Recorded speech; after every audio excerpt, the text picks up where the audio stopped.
कहते हैं कि भेड़िए कभी अकेले शिकार नहीं करते, झुंड में मारते। सुनसान सड़क पर एक अकेले निहत्थे इंसान को इतनी बेरहमी से घेर कर मारना इंसान की शक्ल में छिपे इन भेड़ियों की कायरता का प्रमाण है। और दुर्भाग्यवश कभी कभी एक शेर भी इन भेड़ियों का शिकार बन जाता है। नमस्कार, आदाब। क्राइम पेट्रोल डायल 100 के ब्लैक हेडलाइंस अध्याय में आप सबका स्वागत है। एनसीआरबी यानी कि नेशनल क्राइम रिकॉर्ड ब्यूरो के मुताबिक पिछले साल हत्याओं की दर प्रति 1,02.6 थी और इनमें से निर्मम हत्याओं की दर वाकई में चौंका देने वाली है। हमारी आज की कहानी एक ऐसी ही निर्मम और जघन्य हत्या के बारे में है। एक ऐसी हत्या जिसने पूरे शहर में रोष भर दिया और पुलिस और प्रशासन को बुरी तरह से हिला कर रख दिया।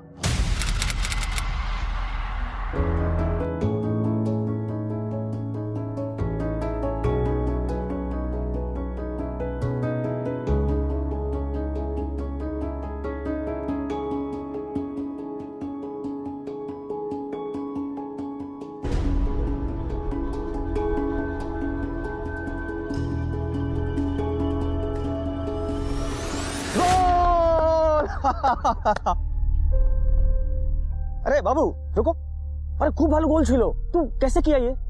दोबारा कर सकते हो? अच्छा तुम तो रोज खेलते होगे यहाँ इन बच्चों के साथ? ना काकू, पर रोज देखता हूँ इनको। वहाँ सामने मामा की चाय की दुकान पर काम करता हूँ तो वहाँ से साफ दिखाई देता है। मतलब सिर्फ देख के तुम इतने सीख गए? रोज क्यों नहीं खेलते? अच्छा तुम्हारा नाम क्या है? बुधिया। एसो की बोलछन बाबू, ऐसे कैसे हो सकता है? देखिए, आपका बेटा बहुत अच्छा खिलाड़ी बन सकता है। उसे आगे बढ़ने के लिए सिर्फ एक मौका की जरूरत है। आप खेलने दीजिए उसे।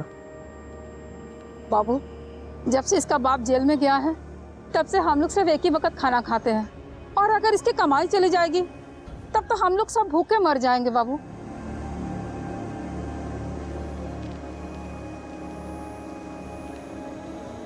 इसे रखिए आप। ये सब की करछन बाबू? रखिए रखिए ना आप। ये देखिए, ये कोई दया और भीख नहीं है, ये स्टाइपेंड है, मतलब भत्ता है बुधिया का, जो हर महीने आपके पास पहुंच जाएगा। लेकिन आपको एक वादा करना होगा कि आप इसे खेलने से मना नहीं करेंगे। रजीश बाबू। अच्छा। अरे अरे बस बस बस बस, तू नीचे कहाँ जा रहा है? तुझे बहुत ऊपर जाना है। हा?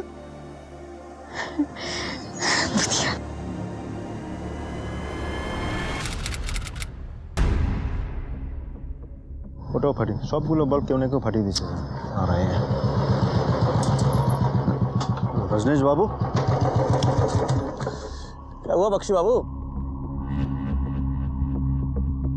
बदलने का वक्त हो गया है शायद। अरे रजनीश बाबू, वही बाल्बটা तो तू वो टीम टीम করে জ্বলছে, बाकी सारे तो फोड़ दिए। आपका मतलब ये है कि कोई जानबूझ के फोड़ रहा है? पिछले 2 हफ्तों में 3 शिकायतें दर्ज हुई हैं छीना झपटी की। ये चोरियां स्ट्रीट लाइट्स फोड़ते हैं और अंधेरे का फायदा उठा के मुसाफिरों को लूटते हैं और लोगों को परेशान करते हैं। ओ, कहीं बाहर का गैंग है क्या? नहीं, मुझे लगता है इसी शहर का है, लेकिन आप फिक्र मत कीजिए रजनीश बाबू, बहुत जल्दी पकड़े जाएंगे। कुछ सोचा आपने? जी हाँ, आइए बताता हूँ। आइए।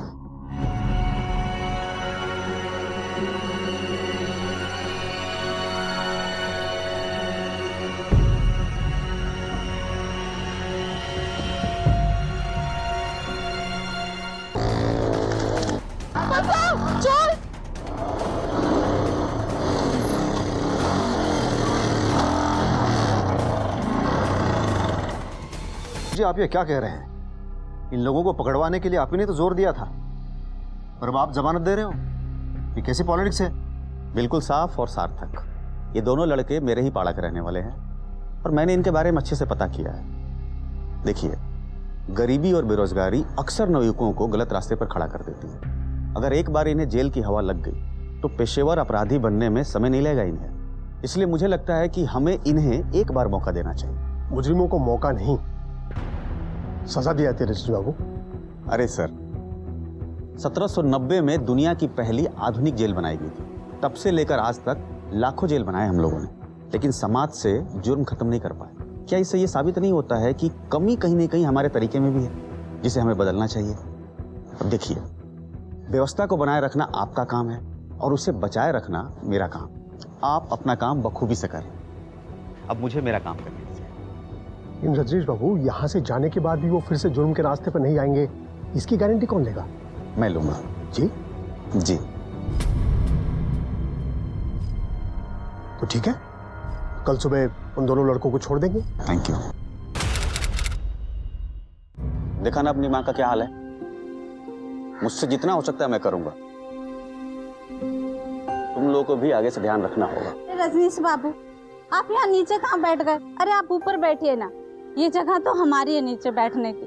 अरे मौसी, मुझे क्या गठिया हुआ है जो मैं नहीं बैठ सकता नीचे? अरे देखिए, एकदम ठीक हूं मैं। और मौसी, सबसे पहले ये ऊंच नीच की बात आप अपने दिमाग से निकाल। ठीक है, अब काम की बात करें। और भी जाना है मुझे कहीं।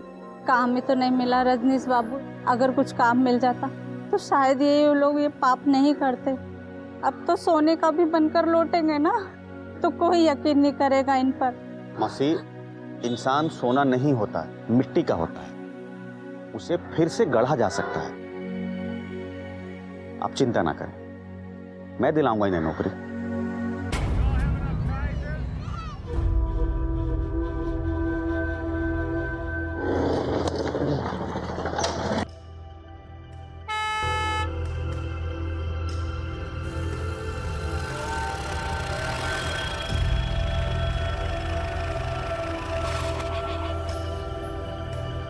रजनीश बाबू, कैसे आना हुआ? एक जरूरी काम के सिलसिले में मिलने आया था आपसे। क्या बात है? इन दोनों को काम की जरूरत है और ये मेहनत, लगन और ईमानदारी से काम करेंगे, इसकी गारंटी मैं लेता हूँ। बस एक छोटी सी विनती थी आपसे कि क्यों शर्मिंदा करे रजनीश बाबू? विनती नहीं, आपको तो हुक्म करना चाहिए। हुक्म आपको मैं मना कर सकता हूँ? बता, आपने कह दिया, समझिए कि काम हो गया। ये दोनों कल से ही काम पे आ सकते हैं। और कोई हुक्म? अरे यह तो आपकी बड़प्पन है। आपका बहुत बहुत धन्यवाद मेहती साहब, बहुत बहुत धन्यवाद। साल की सेन गुप्ता, सर, सबको पीछे रखना ताकि फुटप्रिंट्स और टायर मार्क्स मिट ना जाए। और शहर का हर एग्जिट पॉइंट, हर एंट्री पॉइंट और हर नाके को सील कर डालो। सर। रजनीश भौमिक की हत्या ने राज्य में कानून व्यवस्था की पोल खोल कर रख दी है। बृहस्पति के इतिहास में शायद ही इतनी दुस्साहसपूर्ण घटना पहले कभी हुई हो। मंत्री जी लाइन पर हैं, बात करना चाहते हैं। अभी नहीं, उन्हें कहीं मैं बाद में कॉल करता हूँ, प्लीज। आज सारे शहर में हाई अलर्ट घोषित कर दिया गया है। रजनीश भौमिक की हत्या हो गई है। इस खबर ने सत्ता के गलियारों में भूचाल ला दिया है। ये एक बहुत ही निंदनीय अपराध है। मैं सरकार के तरफ से विश्वास दिलाता हूँ कि अपराधी जल्द से जल्द पकड़े जाएंगे। रजनीश भौमिक की हत्या पुलिस प्रशासन के अक्षमता का एक जीता जागता उदाहरण है, जिसे कतई बर्दाश्त नहीं किया जा सकता। इसलिए सरकार ने एसीपी मृत्युंजय लाहिरी के ट्रांसफर का ऑर्डर दे दिया है। पर सर, ये गलत है। पिछले 2 सालों में इस शहर के क्राइम रेट में जबरदस्त कमी आई है। सर, पुलिस और प्रशासन ने मिलकर शहर के सारे माफियाओं की नींद हराम कर रखी है। रजनीश जी खुद हमारे साथ मिलकर इस लड़ाई में शामिल थे। ये बात सरकार भी बहुत अच्छी तरीके से जानती थी। फिर भी आज वही सरकार हमारी काबिलियत पर उंगली उठाकर हमें बलि का बकरा बना रही है। सर, ये गलत है। शहर का सबसे पॉपुलर एमएलए, रूलिंग पार्टी का एमएलए, उसकी सरेआम गोली मारकर हत्या कर दी गई है। अब इससे बड़ी परेशानी की बात क्या हो सकती है? ये मामला इतना संवेदनशील इसलिए था क्योंकि रजनीश भौमिक कोई आम एमएलए नहीं थे। उनके पास सिर्फ सत्ता की ताकत नहीं थी, उनके पास आवाम की ताकत थी, आवाम का विश्वास था। और इसीलिए उनकी इस निर्मम हत्या ने जनता को बुरी तरह से भड़का दिया। अगर इस केस का नतीजा जल्द से जल्द नहीं निकाला गया तो शहर में कानून व्यवस्था भंग होने का डर था। एसीपी साहब के तबादले के बारे में आपके डिपार्टमेंट का क्या कहना है? सर, आपको नहीं लगता कि इस तबादले को लेकर पुलिस बल के ऊपर जो लोगों का विश्वास है उस पर असर पड़ेगा?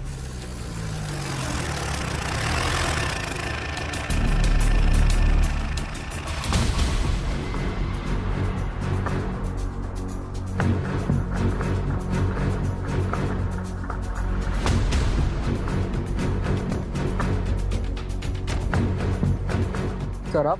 सुभाष सेन, इस शहर का नया एसीपी। Sorry sir. सर, रुकिए सर।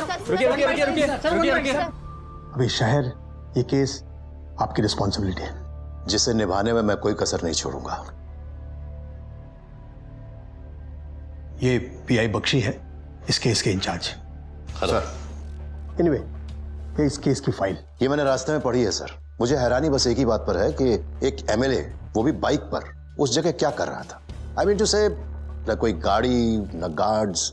स्ट्रेंज। वो वैसा ही था, अपने आप को शासक नहीं सेवक मानता था, ऐसे अकेले ही घूमता था। उसका मानना था कि अगर आम आदमी की तरह रहे तो ही आम आदमी से जुड़ सकता है। शायद सही भी था।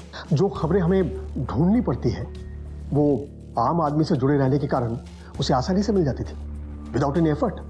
अब जैसे शहर में चल रही इलीगल माइनिंग की केस और उसकी खबर उसे चाय के ठेले पे मिली।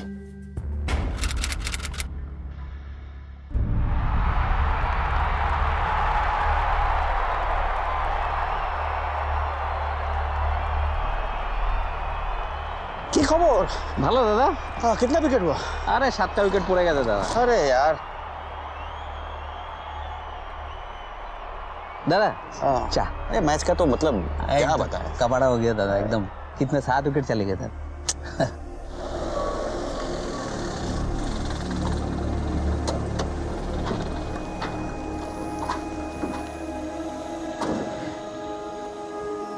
दादा मीठी और कड़क चाय দিচ্ছি বসুন। हाँ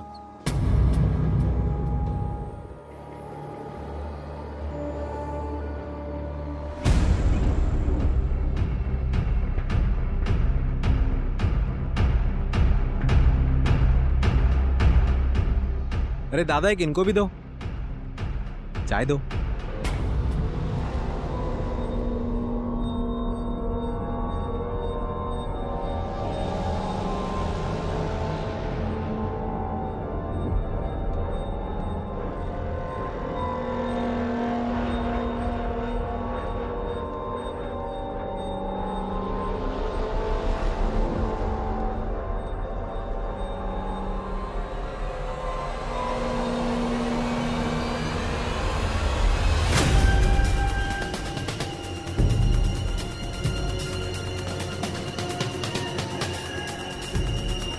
राखल। हाँ दादा आशी। तो सरकार ने बालू पे बैन लगाया, फिर ये कहाँ हो रही है माइनिंग? वार्ड नंबर 74 में दादा रेती भर के लेके जाते हैं और अवैध शराब भर के लाते हैं।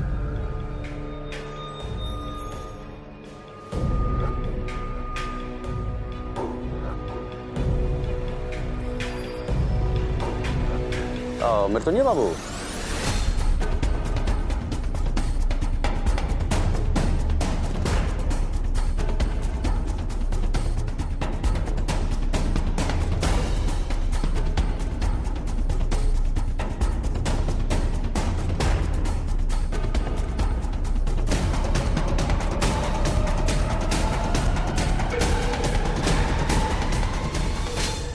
नहीं सर, मुझे मत मारो सर, मैंने कुछ नहीं किया।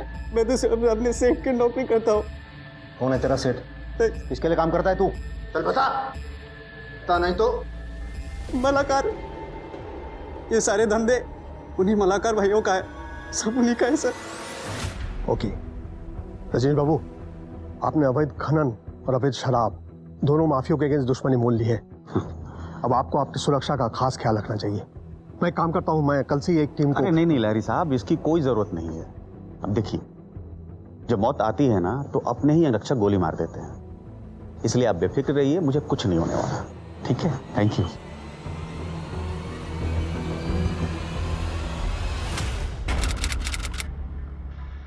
तो मलाकार भाई इस केस में दोषी हो सकते हैं? बिल्कुल, प्लीज टेक योर सीट। अभी दोनों कहाँ हैं? वो दोनों बेल पर बाहर है।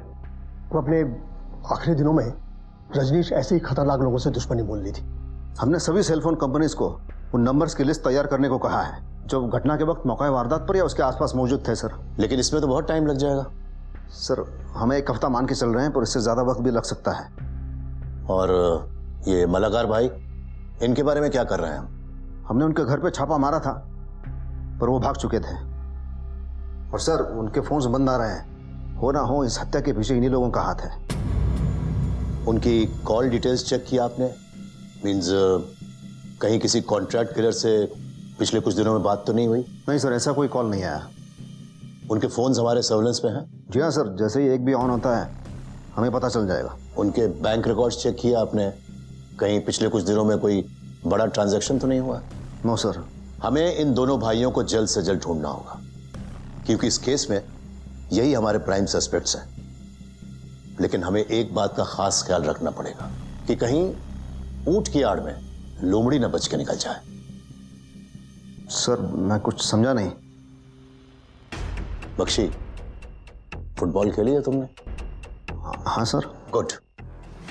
उसमें तुमने देखा होगा कि हमेशा हम अपोनेंट टीम के स्टार प्लेयर ज्यादातर स्ट्राइकर को मार्क करते हैं, उसे चेक करते हैं, लेकिन फिर भी गोल कोई और कर जाता है। उसी तरीके से हमारे इस केस में हमारे प्राइम सस्पेक्ट्स मलाकार भाई हैं। लेकिन सबसे बड़ी बात यह है कि कहीं असली मुजरिम शक के दायरे से बाहर न निकल जाए। इस बात का ध्यान रखना होगा। सर, ऐसे हाई प्रोफाइल केसेस अक्सर दो वजहों से सुलझ नहीं पाते।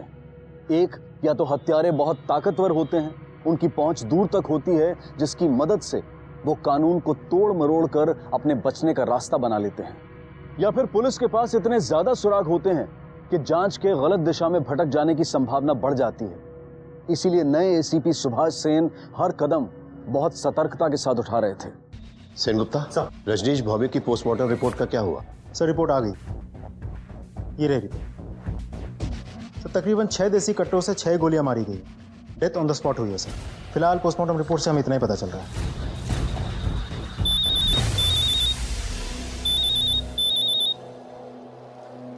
हेलो सर, यहाँ गवर्नमेंट हॉस्पिटल के पीछे हमें 4 बाइक्स लावारिस हालत में पड़ी मिली है और मुझे पूरा शक है सर ये वही बाइक्स हैं। इनका इस्तेमाल हत्यारों ने किया होगा। हॉस्पिटल के आसपास कोई सीसीटीवी कैमरा है? नहीं सर, मैंने चेक किया है। जगह पूरी सोच समझ के चुनी गई है। बाइक्स के जो चेसिस नंबर है वो सलामत है? नहीं सर, चेसिस नंबर्स घिस के मिटा दिए गए हैं। तुम एक काम करो, फॉरेंसिक डिपार्टमेंट से इन बाइक्स को चेक करवाओ, शायद कोई क्लू हाथ लग जाए। और शहर भर में जितने भी पुलिस स्टेशन है वहां से पता करो कि पिछले कुछ दिनों में कहां से कितनी बाइक्स चोरी हुई हैं और उनमें से कितनों की डिटेल्स और डिस्क्रिप्शंस इन बाइक से मैच करते हैं। Okay sir. सर हमने एक कॉल रिकॉर्ड की है मालाकार भाइयों की। मुझे लगता है आपको ये सुनना चाहिए। ओके।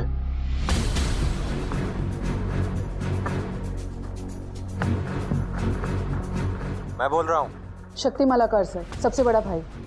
निर्गुण भाई मेरे, एक जरूरत आन पड़ी है, तुम्हारी मदद चाहिए। हाँ बोलो शक्ति, क्या हुआ? मैं तुझे एक अकाउंट नंबर देता हूँ, उसमें 5 लाख रुपए ट्रांसफर करना है तुझे आज ही। हो जाएगा, लेकिन तुम लोग हो कहाँ? इस रजनीश को तुम लोगों ने मारा क्या? फोन पर ये सब बातें नहीं कर सकता, तू अकाउंट नंबर लिख। हाँ बोलो। सर हमें निर्गुण को तुरंत ही अरेस्ट करना चाहिए। उसको तोड़ेंगे तो शक्ति मालाकार और उसके भाई का पता मिल जाएगा। नहीं, इनकी बातचीत से लगता है कि मालाकार भाइयों ने निर्गुण को लोकेशन नहीं बताई थी। तुम एक काम करो, इसको मेरे पास लेके आओ, मैं बात करता हूँ। Yes sir.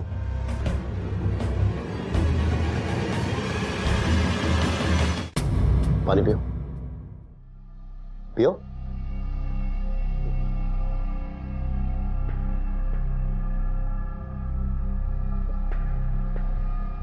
सर मुझसे गलती हो गया सर। उसने खुद फोन किया था मुझे, इसलिए मैंने बात किया सर। आइंदा कभी मैं उससे बात नहीं करूंगा सर, मैं वादा करता हूँ सर। मुझे जाने दीजिए प्लीज सर। अरे इसका मतलब यह है कि तुम अपने दोस्त से धोखा करोगे, गद्दारी करोगे उससे? ये तो बहुत गलत बात है। देखो निर्गुण, हम चाहते हैं कि तुम अपने दोस्त शक्ति मालाकार से बात करो और उसके अकाउंट में 5 लाख रुपए ट्रांसफर करो। लेकिन ध्यान रहे, हमारी इस मुलाकात के बारे में किसी को खबर नहीं होनी चाहिए, वरना। ओके सर, आप जैसा बोलेंगे मैं वैसा ही करूंगा सर। सर ये मूव गलत हो सकता है सर, और हो सकता है पैसा ट्रांसफर होने के बाद वो इस निर्गुण को कॉल ही ना करे, और अगर ऐसा हुआ तो फिर हम उस तक कभी नहीं पहुंच पाएंगे। Sorry sir. वो हमारे पास खुद चल कर आएगा। वो जिस बैंक में पैसे ट्रांसफर करता है, तुम उस बैंक को कांटेक्ट करो, पता करो जाकर। सर सर इस घटना को घटे पूरे 72 घंटे बीत चुके हैं, लेकिन अभी तक एक भी गिरफ्तारी नहीं हुई। जान सकते हैं क्यों? आखिर आप लोग ये बताते क्यों नहीं है कि जांच चल रही है कि नहीं, और अगर चल भी रही है तो किस दिशा में? शांत हो जाइए। अगर आप सब लोगों को लगता है कि हम लोग हाथ पर हाथ धरे बैठे हैं तो ऐसा कुछ भी नहीं। तो फिर अभी तक आपके डिपार्टमेंट की तरफ से कोई बयान क्यों नहीं आया है? क्यों नहीं बताते कि इस केस में चल क्या रहा है? क्योंकि हम अपने जांच की जानकारी मीडिया से साझा करके अपराधियों को भागने का मौका नहीं देना चाहते इसी वजह से। या फिर सर आपके पास कोई प्लान ही नहीं है, जांच की गोपनीयता का बहाना बनाकर आप लोग अपनी नाकामयाबी छुपा रहे हैं। देखिए, आप लोगों को जो भी समझना है आप समझते रहिए, लेकिन हम अच्छी तरीके से जानते हैं कि हमारी जांच की दिशा एकदम सही है, बिल्कुल सही दिशा में हम जा रहे हैं। और यकीन मानिए, बहुत जल्द रजनीश भौमिक के हत्यारे आप सब लोगों के सामने होंगे। पुराने एसीपी को तो तबादले का सामना करना पड़ा था, अब देखते हैं नए एसीपी का क्या हश्र होता है। पुलिस अब हर तरफ से घिर चुकी थी, एक तरफ सरकार और प्रशासन का दबाव और दूसरी तरफ जनता की उम्मीदें, और उस पर लगातार मीडिया की टीका टिप्पणी और आलोचनाएं। इतने सारे सुराग होने के बावजूद पुलिस के सामने अब तक कोई ठोस सबूत नहीं था। एक एक पल के साथ निराशा के बादल गहरा रहे थे, और फिर 2 दिन बाद पहली बार पुलिस को एक ठोस सुराग मिला।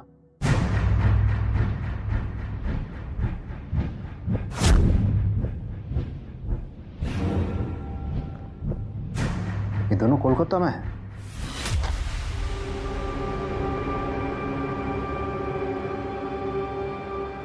हेलो, लाल बाजार पुलिस स्टेशन।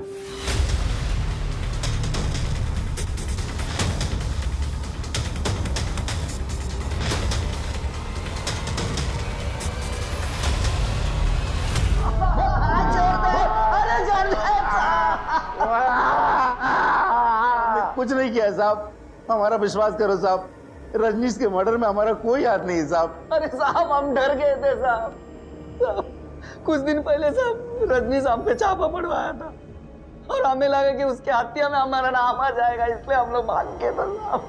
साहब आप खुद सोचिए, अगर हमें उसे मार नहीं होता तो पूरी प्लानिंग के साथ मारते और पूरी तैयारी के साथ भागते, बिना पैसों के तो नहीं भागते ना साहब। तो साहब हम उसे बदला लेना चाहते थे साहब, लेकिन साहब हमें कोई जल्दी नहीं थी साहब। हमारे ख्याल से उसने उसका खून किया होगा। उसने मतलब किसने रे? साहब वो नीलू दी।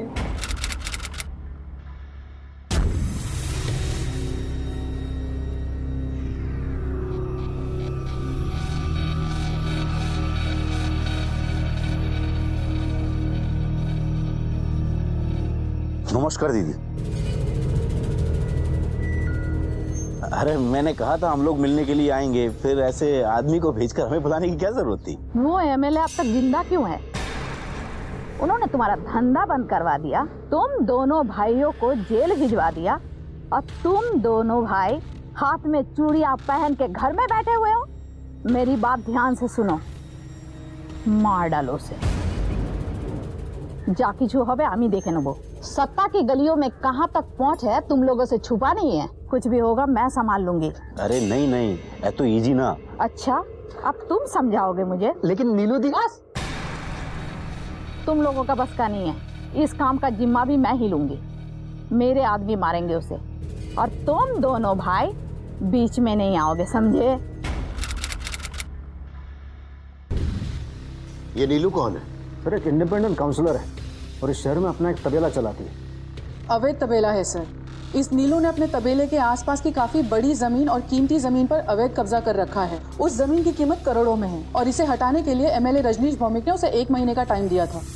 किसी ने रजनीश भौमिक से इस बात की शिकायत की थी या उन्होंने खुद ही एक्शन लिया था? नहीं सर, तबेले के सामने ही जूट की मिल है और मिल मालिक ने ही रजनीश जी से शिकायत की थी और रजनीश जी ने कंप्लेंट लिखवाई थी।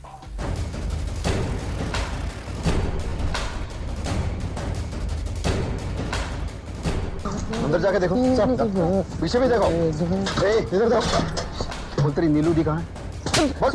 अंदर जितने भी लोग हैं सबको थाने लेके चलो, चलो।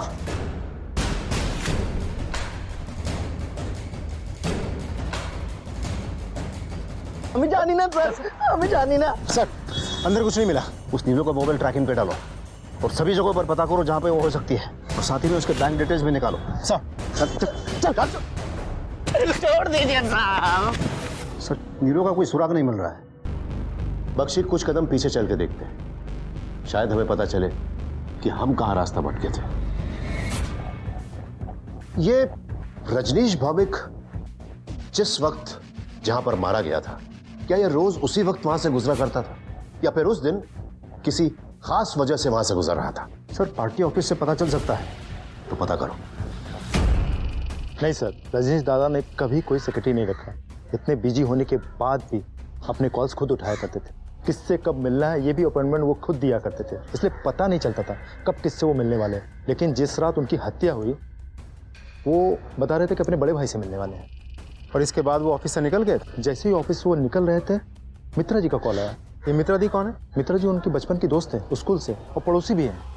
उनका कॉल कट के ये बता रहे थे कि मित्रा जी से मिलने के बाद वो अपने बड़े भाई से मिलेंगे। तो उस रात रजनीश अपने भाई से मिलने निकले। बड़ी अजीब सी बात है कि इस भाई का जिक्र हमारी अब तक की जांच में कहीं भी नहीं है, और ना ही इस मित्रा का। सर रजनीश जी का उनके भाई के साथ कोई खास करीबी रिश्ता नहीं था। ऐसा क्यों? सर उनके भाई सूरजो भौमिक अपोजिशन पार्टी के मेंबर हैं। तब तो हमें सूरजो भौमिक से बात करनी चाहिए, और इस मित्रा से भी। क्या एड्रेस बताया था मित्रा का? शरद घोष रोड सर। ये तो उसी जगह के पास है ना जहां पर कत्ल हुआ था? जी हाँ सर, 10 मिनट की दूरी पर है। अगर रजनीश ने मित्रा से मिलने का प्लान अचानक बनाया था तो कातिलों को कैसे पता चला कि ये उसी वक्त पर वहां पहुंचने वाला है? सर ऐसा भी तो हो सकता है कि कातिल को पहले से ही पता था, कातिल का कोई आदमी पहले से ही पीछा कर रहा हो। या फिर हो सकता है ये उनमें से किसी का प्लान हो कि उसी वक्त रजनीश को वहां बुलाया जाए। मित्रा से बात करो सर। और बख्शी तुम सूरजो से जाकर मिलो। देखिए आपके लिए मेरे पास 10 मिनट है, जो पूछना है पूछिए। बहुत दिन हो गए आपने कभी ये जानने की कोशिश नहीं की आपके भाई की हत्या की जांच कैसे चल रही है? मैं न्यूज़ चैनल देखता हूँ ऑफिसर। आपको लग रहा होगा कि मुझे मेरी सगे भाई की फिक्र नहीं है, पर ऐसा नहीं है।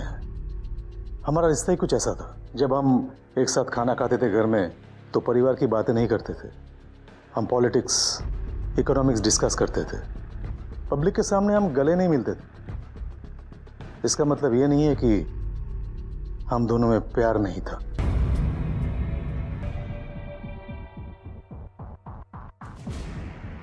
सारा शहर, शासन, प्रशासन आपके डिपार्टमेंट के पीछे पड़ी है इस केस को सॉल्व करने के लिए। मेरा राय मानिए, यहां वक्त बर्बाद मत कीजिए, असली कातिल को पकड़िए।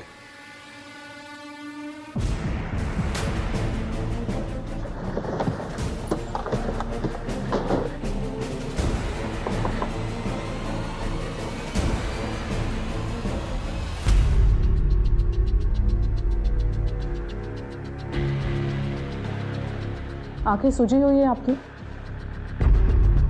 जी, वो विधवा होने के बाद से रजनीश दा ने ही सहारा दिया। उन्होंने हिम्मत दी और रोजगार भी। जिस रात रजनीश जी की हत्या हुई थी वो आपके बुलावे पर आपसे मिलने यहाँ आए थे? क्यों? ऐसी भी क्या बात करनी थी उनको जो आपसे मिलकर ही करनी थी? माधव और शाधुन के बारे में उनसे कुछ बात करनी थी। हेलो मित्रा। अच्छा रजनीश दा, आपसे कुछ ज़रूरी बात करनी थी। क्या आप आज थोड़ी देर के लिए घर आ सकते हैं? आ तो सकता हूँ मगर देर हो जाएगी। आप आ जाइए, मैं आपका इंतजार करूंगी। ठीक है। माधव और शाधुन को दिहाड़ी मजदूरी के ठेकेदारी का काम रजनीश दा ने ही दिलवाया था, पर लालच के चक्कर में उन्होंने मजदूरों को तनख्वाह ही नहीं दी। जब रजनीश दा को पता चला तो वो उन दोनों से बहुत नाराज़ हुए, तो उन्हें रजनीश दा से माफ़ी दिलवाने के लिए ही मैंने उन्हें यहाँ बुलवाया था। मतलब ये माधव और शाधुन इन दोनों को पता था कि रजनीश जी आने वाले हैं? माँ कसम कह रहे साहब, माँ काली देवी, हमें नहीं पता था कि रजनीश दा मित्रा जी से मिलने वाले। वो हमारे भगवान थे, हमारे मसीहा। हम लोग उनको क्यों मारना चाहेंगे साहब?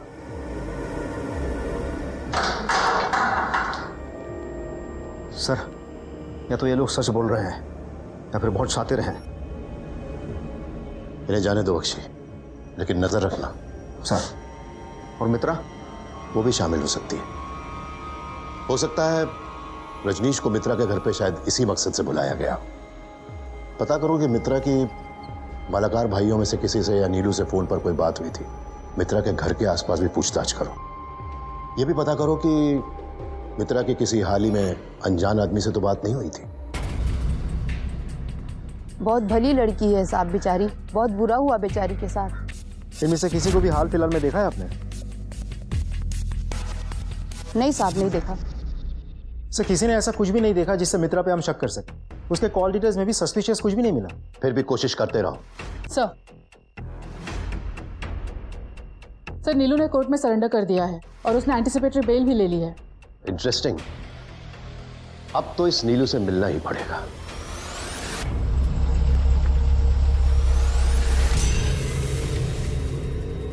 मलाकार भाइयों का कहना है कि रजनीश भौमिक की हत्या के पीछे आपका हाथ है।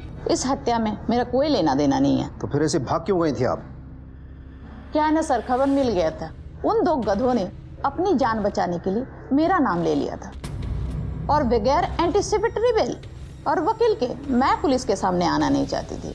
लेकिन एंटीसिपेटरी बेल मिलने का ये मतलब नहीं है कि आप शक के दायरे से बाहर हैं। आपके पास अभी कत्ल करने का मकसद है। आपको उन्होंने तबेला खाली करने का नोटिस दिया था ना? हाँ जी, बिल्कुल दिया था। इसी पे स्टे ऑर्डर लेने के प्रयास कर रहे थे हम। और अगर हमें उन्हें मारना ही होता तो हम स्टे ऑर्डर लेने की कोशिश क्यों करते? सर हम बेल के पेपर साथ लाए।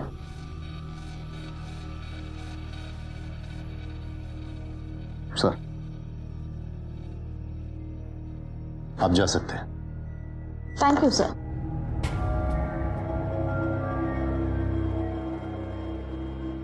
नजर रखो इस पे। वो देखो नीलू दी आ गई। अरे कैमरा ऑन करो।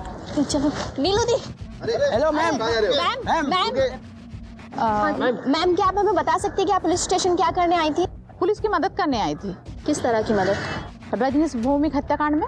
मैं शहर की एक इज्जतदार नागरिक ही नहीं, मैं एक काउंसिलर हूँ और जिस तरह से बिना सबूत के मेरे नाम को इस मामले के साथ घसीटने की कोशिश करी है, मैं तो पुलिस डिपार्टमेंट के ऊपर मानहानि दावा करूंगी। Thank you. राजधानी में हम लोगों को लेकर बहुत बड़े बड़े सवाल उठाए जा रहे हैं। मुझ पर तो दबाव भी डाला गया है। तुम्हें सस्पेंड करें। हमें लोगों को विश्वास दिलाना पड़ेगा कि हम अब भी सक्षम हैं। तो आप क्या सजेस्ट करते हैं सर? मोबाइल कंपनीज की रिपोर्ट्स आ गई। हत्या की जगह पर उस समय कितने फोन एक्टिव थे? सर रिपोर्ट्स तो आ गई हैं और उन्हें स्कैन करने में 2 दिन और लग जाएंगे। इतना समय नहीं है हमारे पास। दिन रात एक कर दो, कोई ना कोई सुराग जरूर निकाल। Go for it. Okay sir.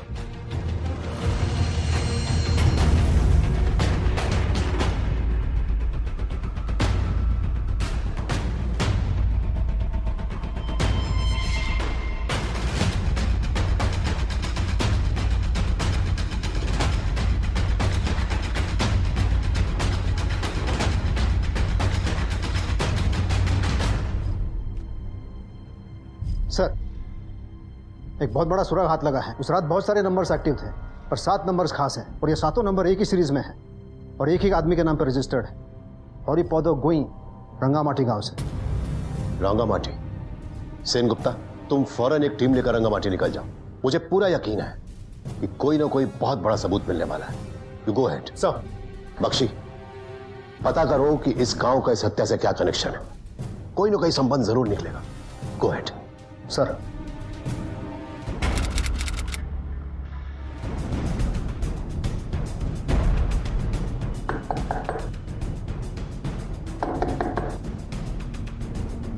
Ji Haripad going तो 6 साल पहले गुजर गए। हेलो सर, ये हरिपद गोइन तो 6 साल पहले ही गुजर गए। व्हाट? मुझे लगा ही था। नकली आईडी, 7 नकली नंबर। इस मर्डर के पीछे बहुत लंबी चौड़ी प्लानिंग है। तुम वहीं रुको सेन गुप्ता, मुझे पूरा यकीन है और भी बहुत सारे सबूत मिलेंगे। Okay sir. सर आपका अंदाजा बिल्कुल सही था सर। रंगामाटी का इस केस के साथ बहुत बड़ा संबंध है। रजनीश भौमिक रंगामाटी से थे। ओके।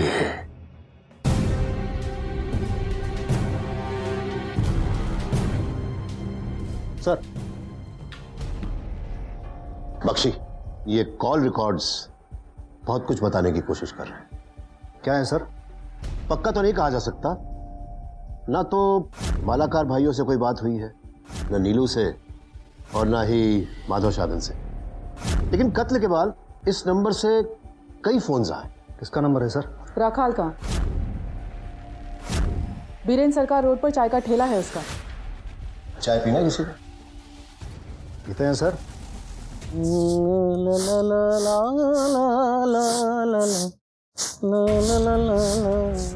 चाय देना है बाबू। वो सुन। ए बुधिया, ए आधा नहीं है तो।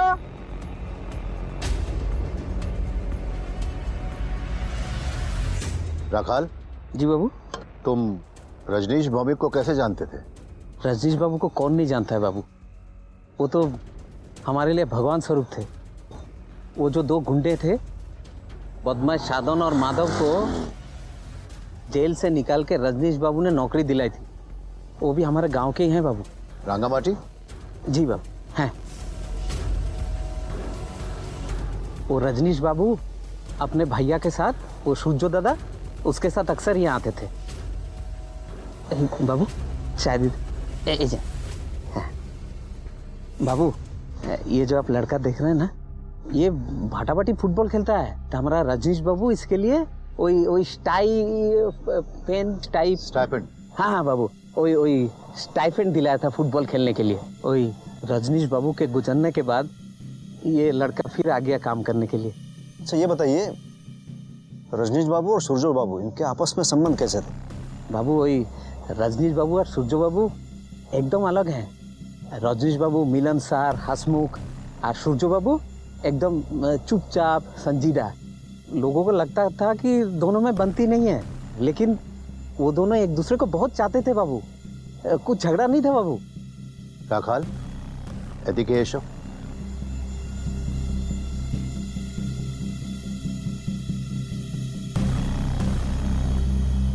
राखाल, तुमने सूर्यो मम्मी को फोन लगाया था 3 बार, किस लिए? बाबू ये पहली बार रजनीश बाबू के अंतिम संस्कार के बारे में पूछने के लिए, और दूसरी बार बुधिया के लिए कॉल किया था। वो सूर्यो बाबू बोला था इसको मदद करेगा, तो हम फोन लगाया, लेकिन वो व्यस्त थे, शायद उठाया नहीं। तुम्हारी जानकारी में हाल ही में किसी से दुश्मनी हुई थी रजनीश जी की? बाबू, रजनीश बाबू एक संत आदमी थे। न्याय के लिए ना जाने कितने लोगों के साथ उन्होंने दुश्मनी मोल ली। बुधिया, इधर आ बेटा।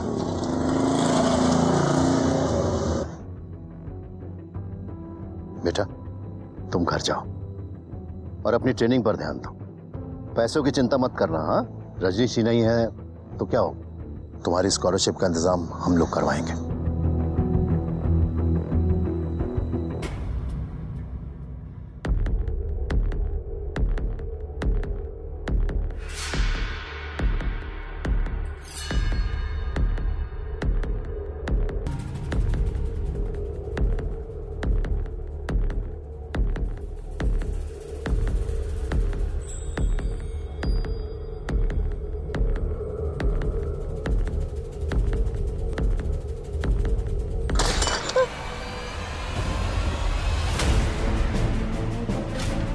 क्या हो रहा है यहाँ?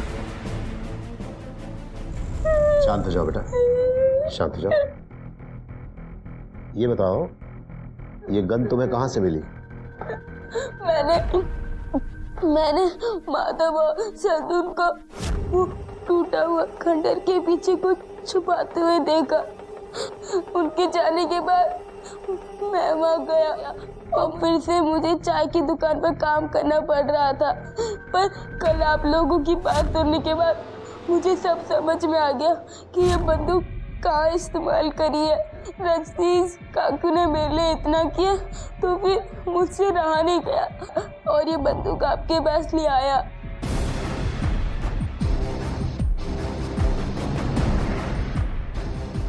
पक्षी, सोना मिल गया।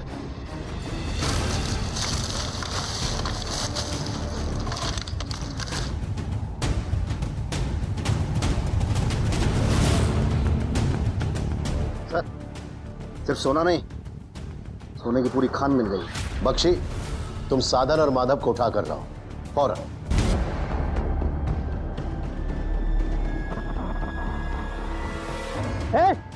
पकड़ो उसे। चल चल।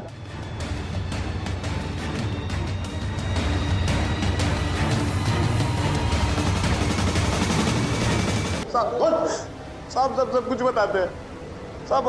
हाँ हमने नीलू दीदी और मालाकार दा के कहने पे सब कुछ किया था साहब। हमने रंगा माटी जाकर अपने पड़ोसी के नाम पर नंबर निकाले साहब। उस आदमी ने तुम पर इतना भरोसा किया, उसके एहसानों का तुमने बदला इस तरह चुकाया? साहब पगला गए थे हम, गुस्सा आ गया था हमें जब रजनीश दा ने सब मजदूरों के सामने हमें जलील किया। हमारा खून खोल उठा साहब। एक दो पैसे वापस करने पड़े, अब ऊपर से वो जिल्लत। हमने मित्ता दी से बात की थी, हम जानते थे कि रजनीश मित्ता दी की बात कभी नहीं टालेंगे, और फिर जैसे पता चला कि वो रजनीश दत्ता जी से मिलने देर रात आने वाले हैं तो हमने सारे शूटर्स को खबर कर दी, और इससे अच्छा हमें नहीं मौका मिलने वाला था साहब। बहुत फायदा उठाया तूने मौके का। हाँ, इस बार तुम्हारी जमानत देने वाला कोई नहीं आने वाला, समझा?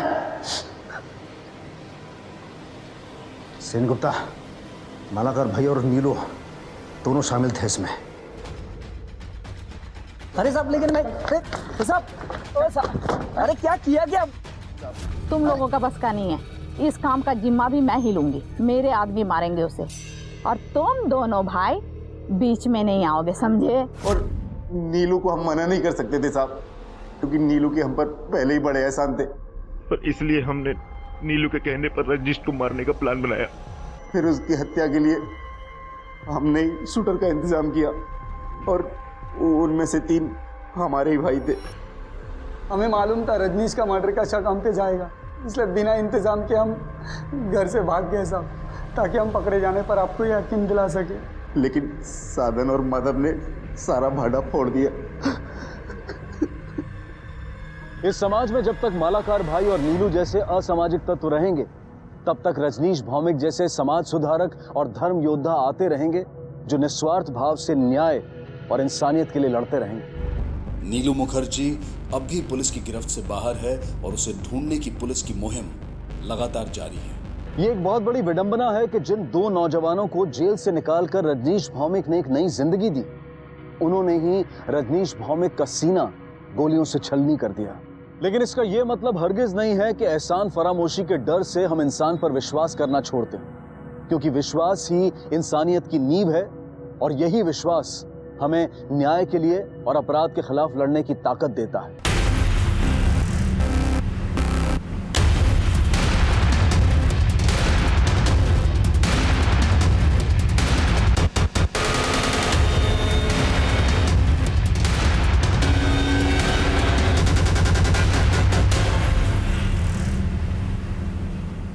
नमस्कार, आदाब। Crime petrol the burning cases श्रृंखला के पहले एपिसोड में आप सबका स्वागत है। इस श्रृंखला में हम कुछ चुनिंदा केसेस आपके सामने लेकर आ रहे हैं, जो हमारी न्यायिक व्यवस्था के लिए भी चुनौती बन गए थे। स्कूल कॉलेज हमारी जिंदगी का अहम हिस्सा होते हैं। इन्हीं शिक्षा केंद्रों में हमारी पूरी जिंदगी की बुनियाद रखी जाती है। यही वो जगह होती है जहां हम अपने परिवार के अलावा बाहर की दुनिया से और अजनबियों से संपर्क में आते हैं। कुछ अजनबी हमारे लिए अजनबी ही रह जाते हैं, कुछ अजनबी दोस्त बन जाते हैं, और कुछ हमारे दुश्मन बन जाते हैं। आज हम आपके सामने एक ऐसा केस लेकर आ रहे हैं जो अपनी तरह का पहला ऐसा अपराध था जिसने न सिर्फ देश की राजधानी को बल्कि पूरे देश को सकते में डाल दिया था। यह केस है देश की राजधानी नई दिल्ली का, जहां एक ऊंचे ओहदे पर नियुक्त एक पुलिस ऑफिसर के बेटे को इस जघन्य अपराध के लिए दोषी पाया गया। इस केस में न्याय मिलना दुर्लभ और एक नामुमकिन सा सपना लग रहा था। मीडिया और नागरिक पहली बार एक साथ एक प्लेटफॉर्म पर आ गए थे और साथ मिलकर पुलिस और न्यायिक व्यवस्था से सवाल कर रहे थे। ये एक ऐसा और पहला हाई प्रोफाइल व्यक्तिगत केसेस में से एक था जहां तहकीकात की कमान को संभालने के लिए सीबीआई को बुलाया गया था। लेकिन ये एपिसोड देखते हुए हमें अपने आप से ये सवाल पूछना है कि क्या इस अपराध को टाला जा सकता था, और अगर हां तो कैसे? क्या न्याय की घोषणा में तेजी लाई जा सकती थी, और अगर हां तो कैसे? हम ऐसा क्या कर सकते हैं कि हमारा देश एक बेहतर और सुरक्षित देश बन सके?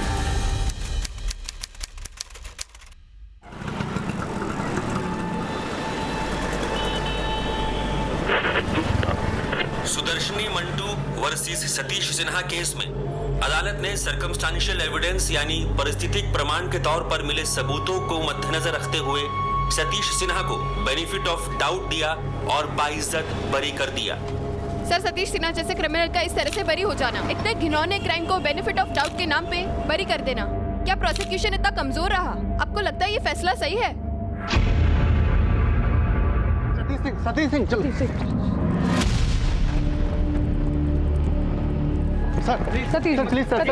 जी, क्या आपने पुलिस का अपना जुर्म कबूल किया था? क्या वाकई पुलिस झूठ बोल रही? सच्चाई क्या है, बताएं। सर, क्या ये सच है कि आपने अपने कॉन्टैक्ट्स के फायदे उठाए? क्या ये भी सच है कि आपके पिताजी जो पुलिस में बड़े ओहदे पे आपने उनका ही फायदा उठाया है? सर प्लीज प्लीज बताइए सर।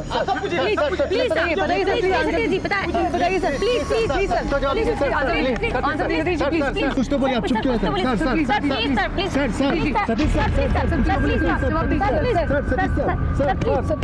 कुछ तो बोलिए सर, बोलिए सर।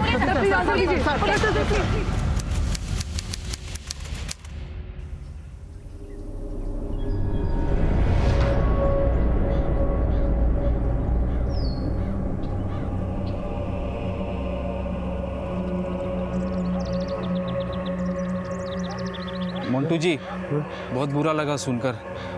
सुदर्शनी बिटिया के केस में उस सतीश सिन्हा को कोर्ट ने बरी कर दिया। लगता है सब मिले हुए हैं। दिमाग लग गया पूरे सिस्टम में।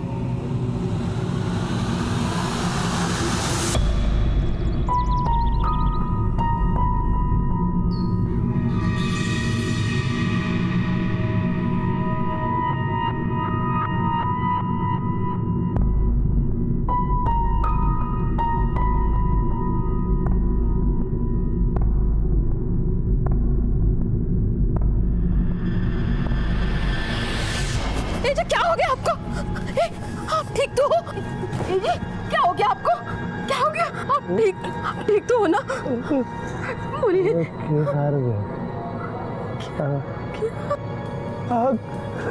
हम कैसे हार गए?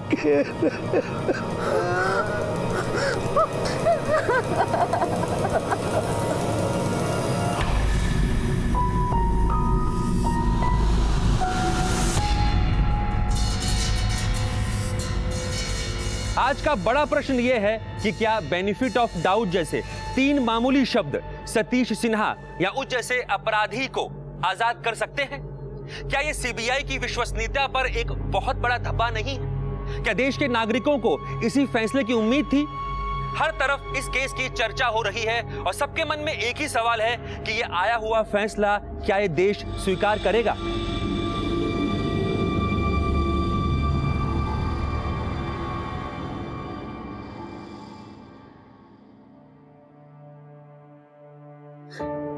जब मैं पहले घर आता था तो फौरन मुझे पकड़ लेती थी और मुझसे कहती थी, पापा मेरे लिए क्या लाए?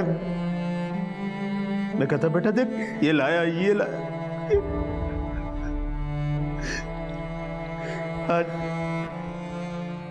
आज बिल्कुल खाली हाथ आया हूं। अपनी बच्ची के लिए कुछ भी नहीं ला पाया।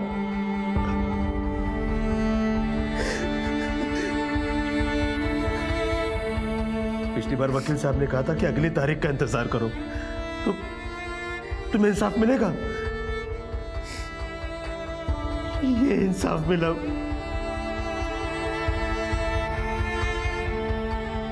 मैं अपनी बेटी को इंसाफ नहीं दिला पाया। सुदर्शनी बेटा, मैं हार गया। घटना के 3 साल बाद आज सेशन कोर्ट से फैसला आता है और फैसला पक्ष में नहीं जाता है। सारा देश इस फैसले का इंतजार करता है और अब इस फैसले पर पूरे देश में चर्चा हो रही है। हर कोई जानना चाहता है कि क्या इस फैसले को मंटू परिवार स्वीकार करेगा या फिर उच्च न्यायालय की तरफ अपील करेगा।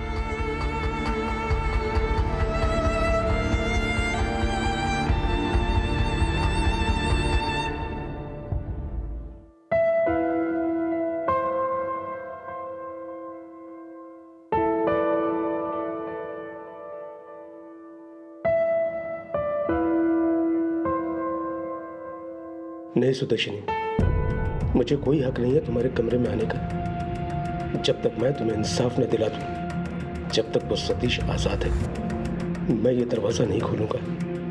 मैं खाली हाथ नहीं आऊंगा बेटा।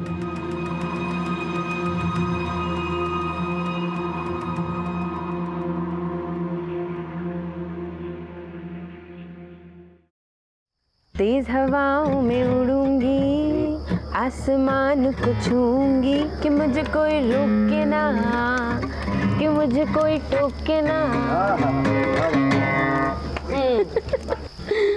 अभी तो तू हम दोनों का दिल बहला रही है, लेकिन कल को दिल्ली जाएगी तो कौन हमारा दिल बहलाएगा? क्या मम्मी, ये क्यों रोने धोने वाला सीन है? पापा मम्मी को बोलो ना, ये रोने धोने वाला सीन मत करे। मैं दिल्ली जा रही हूँ, देश छोड़ के थोड़ी ना जा रही हूँ। और वैसे भी मैं एक बार जब लॉयर बन जाऊंगी तो आप लोगों ने तो दिल्ली आना ही है ना? और उसके बाद ना आप मुझे अच्छा अच्छा खाना बना के देना, ताकि आपकी बेटी सुदर्शनी कोर्ट में लोगों को इंसाफ दिला सके। और फिर हम रात को सेलिब्रेट करेंगे और क्या बोलेंगे, injustice in any way is a threat to justice everywhere.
Fresher right?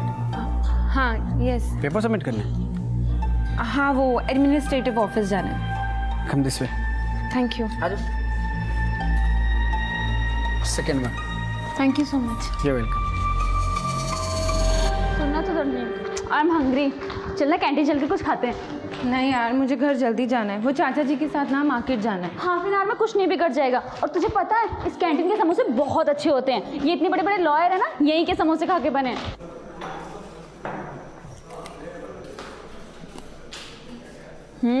It's so यम। अब यहीं हर दिन पक्का?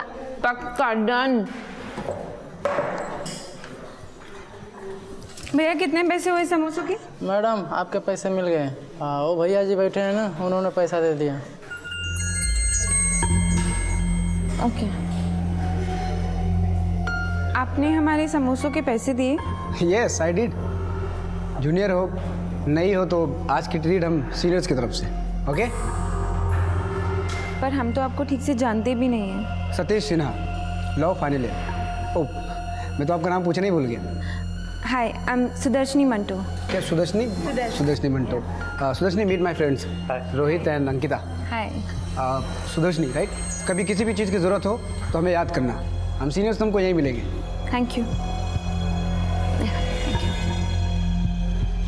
भाई आपका तो नंबर लग गया, सही जगह हाथ मारा है आपने। कुछ भी बोलता है। ये लीजिए गर्मा गर्म चाय आपके लिए। आपने अभी तक गोलियां नहीं खाई? गोलियां तो बहुत खाई हैं बेटा, लेकिन अब ये गोलियां मुझे खा रही हैं। कैसी बातें कर रहे हैं आप? टाइम पर गोलियां खाना बहुत जरूरी है। हाथ कीजिए।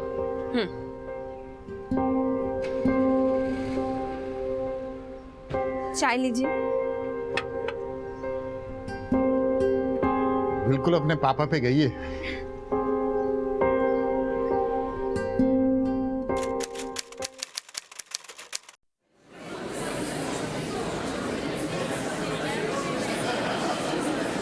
हाय। हाय। कौन सी बुक ढूंढ रही हो? Learning the law by Granville Williams, पर मिल ही नहीं रही है। नहीं मिल रही? नहीं। एक मिनट जरा। अरे मैडम जी जैसा पता करना, ये बुक किसके पास है? कौन सी बुक है? Granville Williams. वो बुक तो मदन कुमार के पास है। किसके? मदन कुमार के पास। और उसका रिटर्न करने का टाइम तो निकल चुका है। आप परेशान मत हो, आज शाम को आपको बुक मिल जाएगी। आज शाम को? अब इट्स ओके, आप टेंशन मत लो, जब रिटर्न होगी तो मैं खुद ही ले लूँगी। आप टेंशन मत लो, आज शाम को आपको बुक मिल जाएगी। Okay? Okay thank you. you're welcome.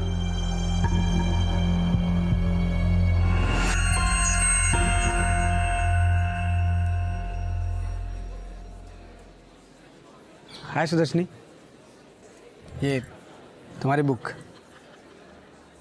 मैंने मेरे नाम पे लिए, तो वापस करने का टेंशन मत लेना, आराम से पढ़ना पूरी। Thank you. you're welcome.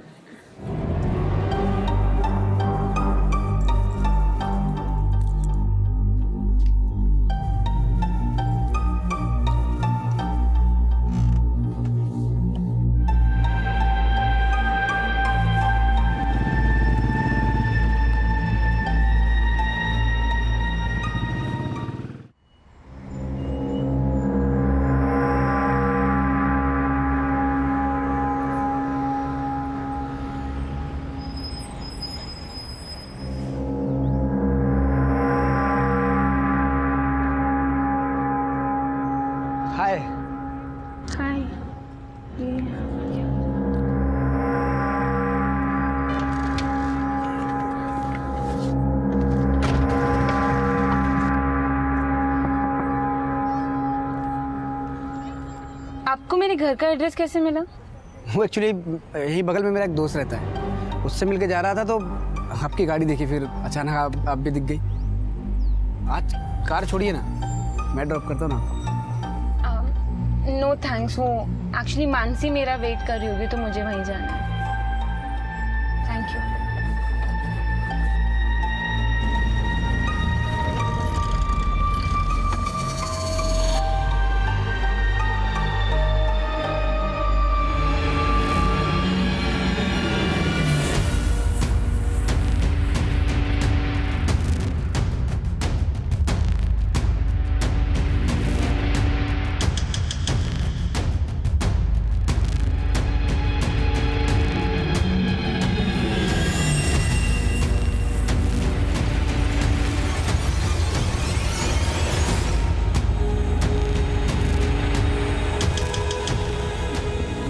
क्या हुआ?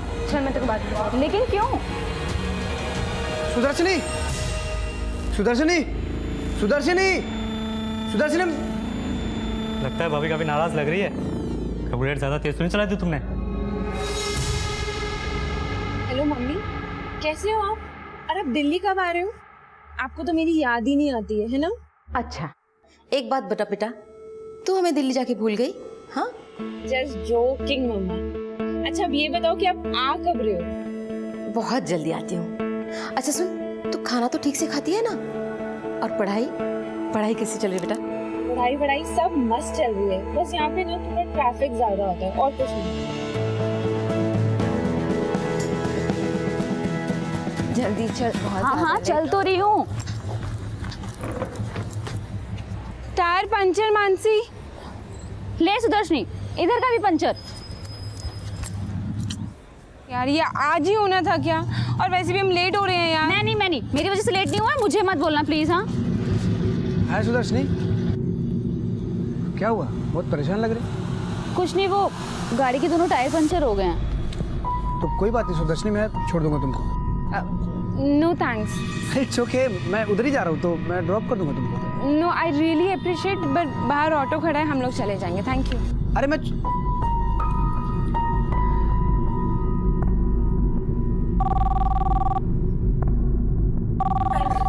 मैं देखता हूँ सुदर्शनी। हेलो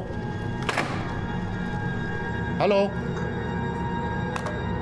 कोई बात ही नहीं कर रहा है।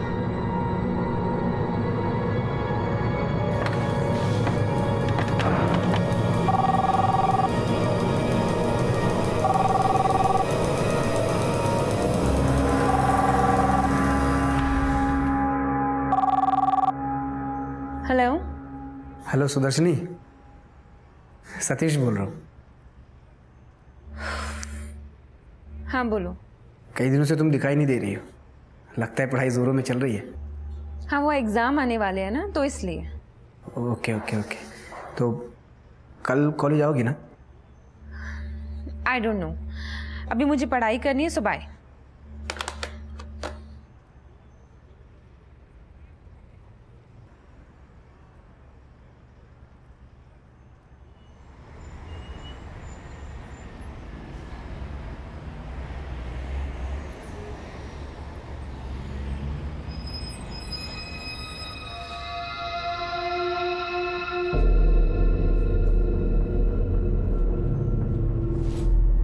अरे सुनो। मैं? हाँ,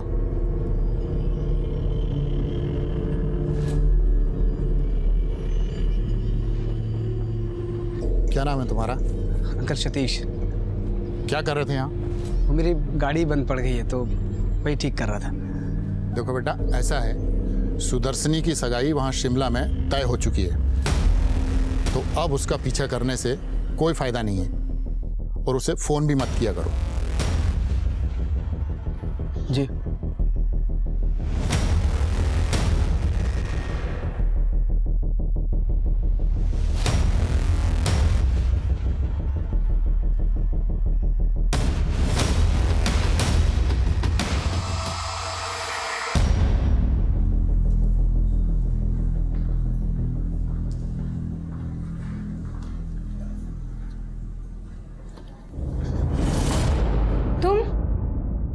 सुदर्शनी, आई लव यू। देखो मुझे पता है कि तुम्हारी एंगेजमेंट तय हो गई है, लेकिन एंगेजमेंट टूट भी तो सकती है अगर तुमको मुझ जैसा प्यार करने वाला मिल जाए तो। सुदर्शनी, मेरी आंखों में देखो और कहो कि तुम्हें मुझसे प्यार नहीं है। Stop this nonsense and stop following me. आगे से कुछ किया ना मैं तुम्हारी पुलिस में कंप्लेन कर दूंगी, समझे? माँ, तुमको तुम्हारे ससुर जी मिलेंगे, मेरे पिताजी। कानून किसी के पिताजी का नहीं है, वो सबके लिए इक्वल है। मैं तुम्हें लास्ट टाइम वार्न कर रही हूँ कि मैं यहाँ पर पढ़ने आई हूँ और तुम मुझे ना डिस्टर्ब कर रहे हो। अगर आगे से ऐसा किया ना तो मैं सच में तुम्हारी कंप्लेन कर दूंगी, and I mean it, okay? Sir, मुझे कॉलेज पास आउट हुए सतीश सिन्हा के खिलाफ कंप्लेन करनी है। सर, सतीश सिन्हा कॉलेज से पास आउट है लेकिन वो फिर भी कैंपस में आता है। मैं उसको इग्नोर करती हूँ पर वो फिर भी मुझे परेशान करता है। सर, आप प्लीज़ कोई एक्शन लीजिए। Don't worry, I will talk to him personally, okay? Satish, तुम्हारे खिलाफ कंप्लेन आई है। तुम जो भी कुछ कर रहे हो ठीक नहीं कर रहे हो। Focus on career, you have bright future. और फिर तुम्हें ये सब करने की क्या ज़रूरत है? सर, ज़रूर आपको कोई गलत इन्फॉर्मेशन दी गई। मैं तो बस जूनियर्स की हेल्प करता हूँ और आई थिंक उनको कोई गलतफहमी हुई है, वरना आज तक मेरी कोई कंप्लेन आई है आपके पास? बट सर, ये ऑब्जेक्शन तो बेसलेस है और मेरा रिजल्ट क्यों रोक लिया गया है? देखिए मिस सुदर्शन, हो सकता है, लेकिन अगर किसी ने ऑब्जेक्शन उठाया है तो I need to get your explanation. Sir, मैं एक साथ 2 कोर्स नहीं कर रही हूँ sir. Sir, I finish my masters in 1991 और अभी मैंने लॉ में एडमिशन लिए। अगर ये सच है तो आप जल्द से जल्द पेपर सबमिट कर दीजिए and collect your result. Shimla से आकर इतना अच्छा घर ढूंढ के दिया तेरे मम्मा ने रेंट पे तुझे। वो तो है, और पता है किस लिए? ताकि मुझे स्टडीज में प्रॉब्लम ना हो। पर यार, मुझे सिविल प्रोसीजर याद ही नहीं हो रहा है। इसमें इतने डूज एंड डोंट्स है ना। गॉड, सेम यार। और ऊपर से घर पे कोई है भी नहीं। I have to cook.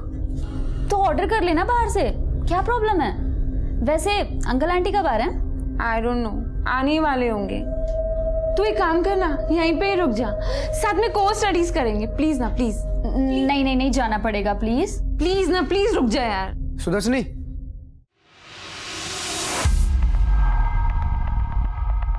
मुझे तुमसे बात करनी है। ये सो शेमलेस यार, परेशान करके रख दिया है इसने मुझे यार। तू रिलैक्स कर, मैं बात करती हूँ इससे।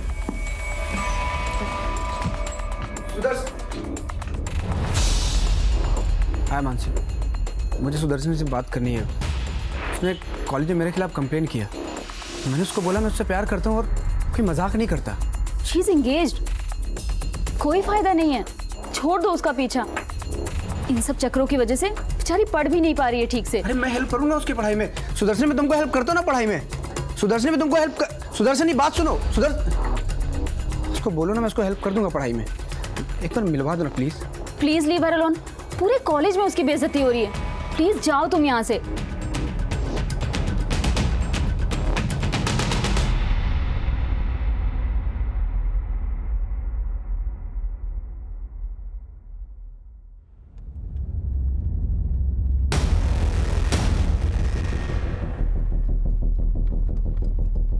हाय हाय, अरे रोको ना, मुझे बात करनी है। हेलो, अरे कांच तो नीचे करो, मुझे बात करनी है भाई। हेलो, कांच नीचे करो, बात करनी है मुझे तुमसे बात करनी है। कांच नीचे करो, बोल रहा ना।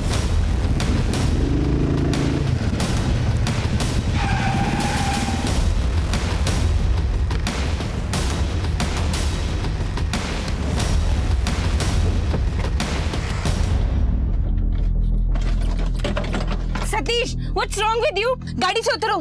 सतीश, मैंने बोला मेरी गाड़ी से उतरो। क्या प्रॉब्लम है तुम्हारी? मैं तुमसे बात कर रही हूँ, गाड़ी से उतरो। आखिर तुम्हारी प्रॉब्लम क्या है सतीश? मेरी चाबी। सतीश, मेरी चाबी दो। सतीश, मेरी चाबी। सतीश, सतीश, मेरी चाबी। सतीश,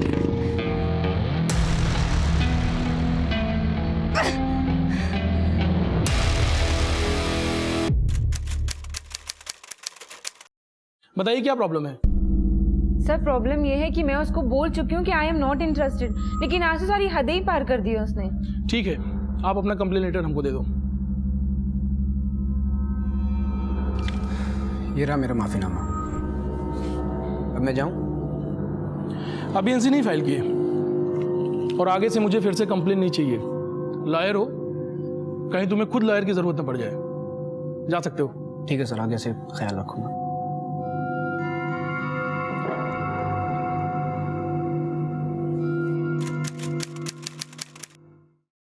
सर मुझे कंप्लेन लिखवानी है। बात हो रही है। चल ठीक है, मैं आती हूँ। Okay bye bye. Sudarshani, Sudarshani, Sudarshani बात सुनो। सुदर्शनी बोल रहा हूँ, बात सुनो ना। तुमको आवाज दे रहा हूँ और तुम मुझे इग्नोर कर रही हो। मेरा हाथ छोड़ो। I love you very much Sudarshani. हाथ छोड़ मेरा। देखो सुदर्शनी, मैं तुमसे प्यार करता हूँ इसलिए सिर्फ हाथ पकड़ा हूँ। करने को तो मैं बहुत कुछ कर सकता हूँ। और एक बात कान खोल के सुन लो, अगर तुम मेरी नहीं हो सकती ना तो किसी की नहीं होने दूंगा। तुझे जो करना है कर ले, मैं तुझे नहीं छोड़ूंगा। सर हम सीरियसली फेड अप। आप प्लीज कुछ कीजिए उसके अगेंस्ट। मेरा कॉलेज जाना तो क्या, घर से निकलना भी मुश्किल हो गया है। ये रहा मेरा कंप्लेंट लेटर।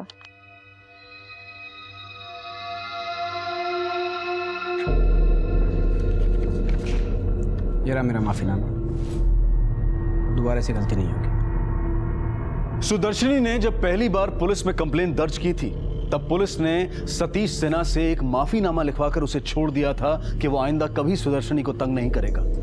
लेकिन यहां सीधा सवाल ये उठता है कि क्या कानूनी कार्यवाही करने में पुलिस को सतीश के साथ और सख्ती से पेश नहीं आना चाहिए था? हम में से कई लोग इस बात को भी मानेंगे कि पिता के पुलिस में ऊंचे ओहदे पर होने की वजह से सतीश के साथ पुलिस का रवैया नर्म था। तो वहीं कुछ लोग ये भी कहेंगे कि सतीश का कोई क्रिमिनल रिकॉर्ड नहीं था और उसके उज्जवल भविष्य को देखते हुए पुलिस उसके साथ नर्म थी। वो भला इस बात का अंदाजा कैसे लगा सकती थी कि सतीश किस हद तक जा सकता है? कारण चाहे कोई भी हो, इस केस के लिए कम ही थे। सतीश पर इस केस में आईपीसी की धारा 376 और 302 के तहत मुकदमा चलना चाहिए था, लेकिन सतीश को इसकी कोई परवाह नहीं थी। उसने सुदर्शनी का पीछा करना नहीं छोड़ा। सच तो यह है कि उसने इसे अपने अहम का सवाल बना लिया था और अब वो अपनी कोशिशों में और ज्यादा होशियार और तीव्र हो गया था। कहीं ना कहीं पुलिस ने भी सुदर्शनी को नजरअंदाज किया था, लेकिन खुद सुदर्शनी और उसके माता पिता ने भी अपने अधिकारों की अनदेखी की थी। वो सतीश पर कड़ी कार्रवाई करने के लिए अदालत का दरवाजा खटखटा सकते थे। किसी को राजी करने में और किसी का पीछा करने में कानूनन फर्क भी है, लेकिन हमारे देश में यही वो वक्त था जब ये लकीर मंद पड़ रही थी।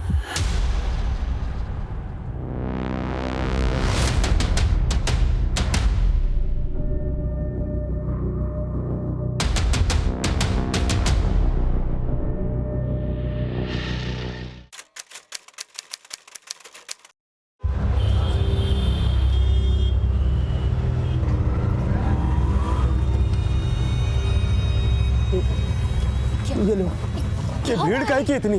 क्या हुआ है? हा? क्या हुआ? पता नहीं। अरे कौन है आप लोग? किधर जा रहे हैं? ये मेरा घर है, मेरी बेटी रहती है यहाँ पर। हमारा घर है। हाँ गुड़िया, गुड़िया, क्या? गुड़िया, गुड़िया।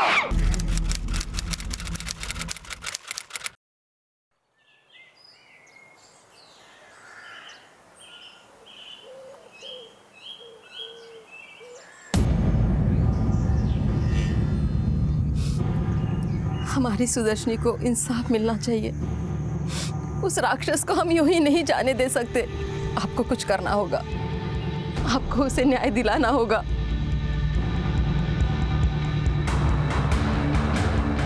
ठीक कहा तुमने।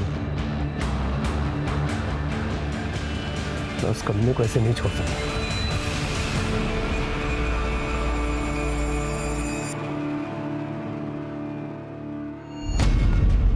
सुदर्शनी, सुदर्शनी, आई love you Sudarshani.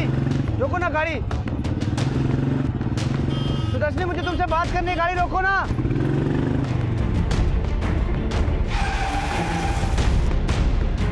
Are you out of your mind? चाहते क्या हो तुम? हाँ, तुमने दिमाग खराब करके रख दिया है। कभी मुझे फॉलो करते हो, कभी मेरी गाड़ी को फॉलो करते हो। क्या प्रॉब्लम क्या है तुम्हारी? हाँ, I love you. Will you be my valentine? Are you retarded? तुम्हें एक बारी ना का मतलब समझ में नहीं आता है क्या? आई सेड नो, नो का मतलब नहीं।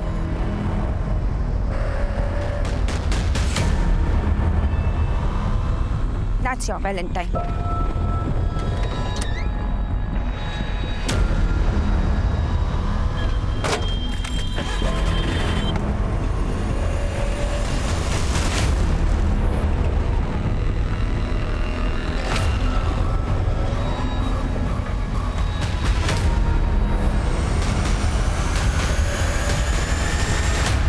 अरे छोड़ कैसे दिया? वो तो बोल रहे थे कि वो बचेगा ही नहीं। दरिंदा था वो, इतनी बेरहमी से तो कोई जानवर को भी ना मारे।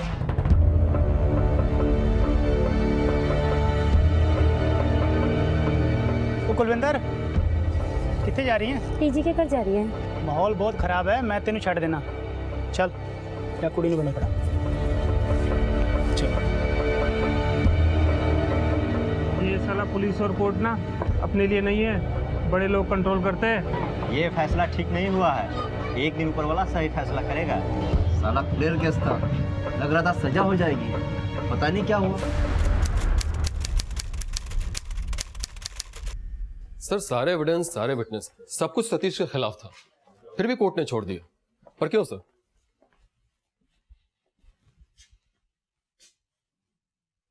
Benefit of doubt. कानून की किताब में ये वर्ड होना ही नहीं चाहिए था। इस केस की इन्वेस्टिगेशन के लिए हमने कितनी मेहनत की थी। हमारी काबिलियत और हमारे करियर के लिए ये केस एक बदनुमा दाग बन गया है। सीबीआई को ये केस दूसरे दिन ही चढ़ा गया था।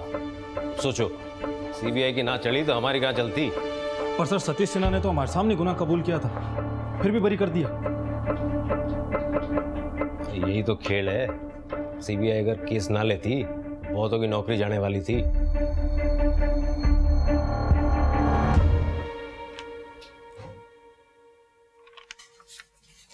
सुदर्शनी बैचमेट थी ना? हाँ थी। सुना है बहुत खूबसूरत थी।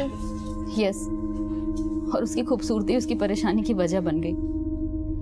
उसकी किस्मत तो देखो, एक लॉ स्टूडेंट होने के बाद भी उसे न्याय नहीं मिला। वो बार बार कहती रही, जताती रही, लेकिन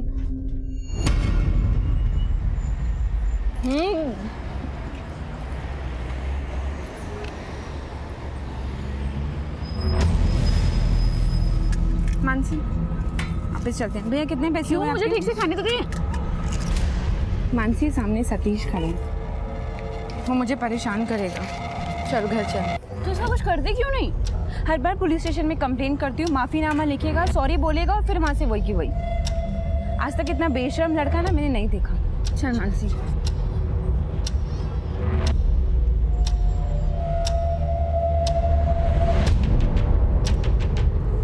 सतीश छोड़ो उसे। हाथ छोड़ो सतीश, मुझे हाथ छोड़ो, मेरे को लग रही है। सतीश छोड़ो उसे, मैं कंप्लेन कर दूंगी तुम्हारी। छोड़ो उसे, सब लोग देख रहे हैं। सतीश क्या तमाशा बना रहे हो? मेरा हाथ छोड़ो सतीश, मेरा हाथ छोड़ो, मुझे लग रही है। छोड़ो सतीश, चल।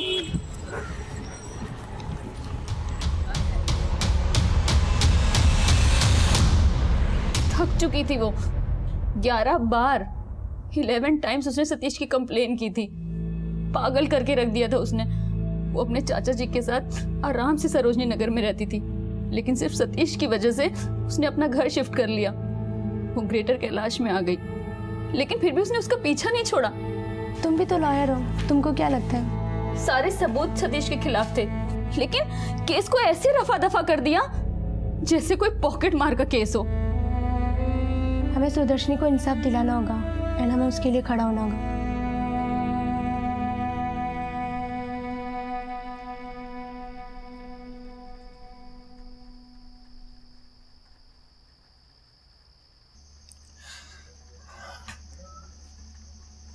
हमारे घर को उजाड़ के अपनी गृहस्थी बसा रहा है वो। ऐसे लगता है मानो चिढ़ा रहा है हमें। ये जताने की कोशिश कर रहा है कि एक लड़की के माँ बाप कितने मजबूर होते हैं। आपको कुछ तो करना होगा। क्या इस देश में ऐसी कोई अदालत नहीं है, ऐसा कोई जज नहीं है जो एक माँ की आवाज सुन सके?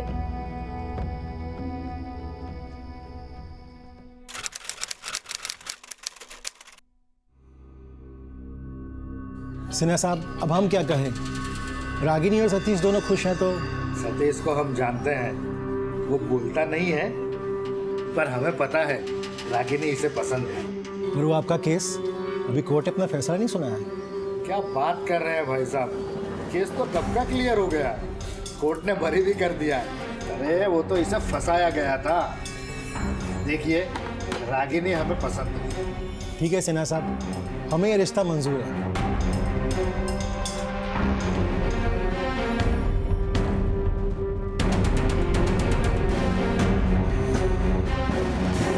देश के लोगों के लिए आजमाइश की घड़ी थी। कड़ी निराशा और रोष समाज के हर वर्ग में दिखाई दे रहा था। मीडिया प्लेटफॉर्म्स पर भी काफी कुछ कहा और सुना जाने लगा था। इंसाफ के लिए लोगों की पुकार बुलंद हो गई थी। भारत अब पहले जैसा नहीं रह गया था। हालात बदल रहे थे।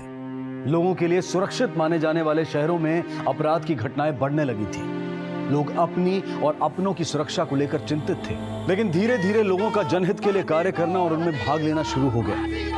टेलीविजन और न्यूज मीडिया की भी एक बड़ी और मुख्य भूमिका उभर कर सामने आई। सीबीआई ने बड़े अपराधों की तहकीकात में मुख्य रोल निभाया। अदालतों ने कड़ा रुख इख्तियार किया और लोगों ने अपनी आवाज उठाना और न्यायिक व्यवस्था पर टिप्पणी करना शुरू कर दिया। लोगों ने अपने जज्बात, अपनी भावनाओं को अपनी ताकत बनाया, उसे जोड़ा और पहली बार सभी नागरिक एक साथ आए।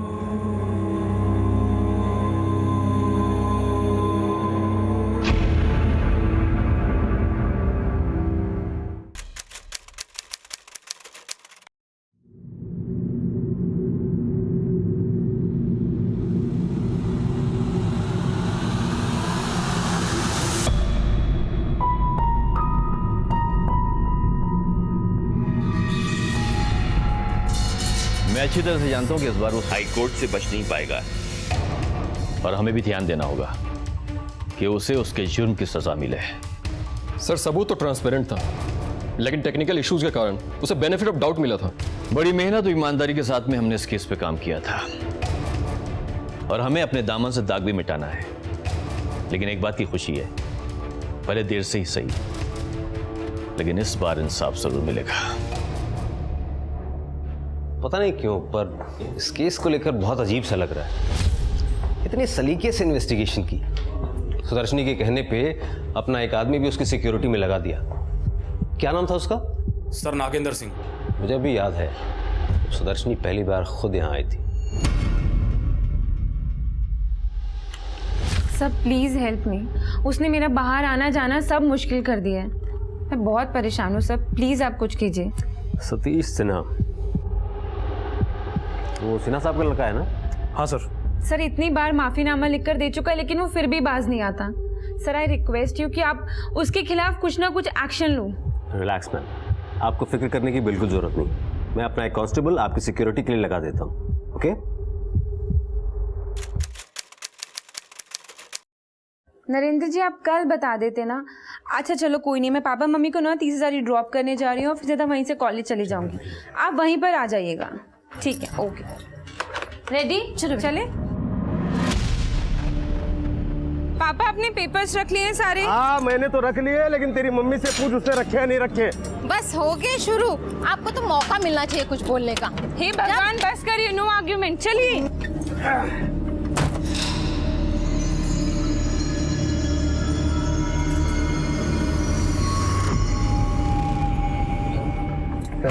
चलो संभल के जाना बेटा, अकेली जा रही हूँ। Bye bye.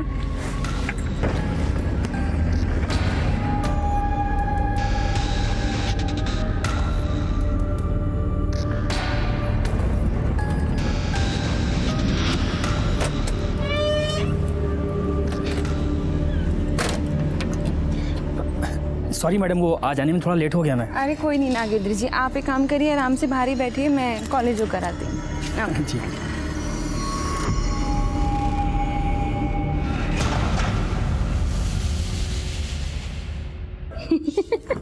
ये ठीक रहेगा एकदम से। हमें लेट तो नहीं हुआ? कोई बात नहीं मैडम, चलिए। चलिए चलते हैं।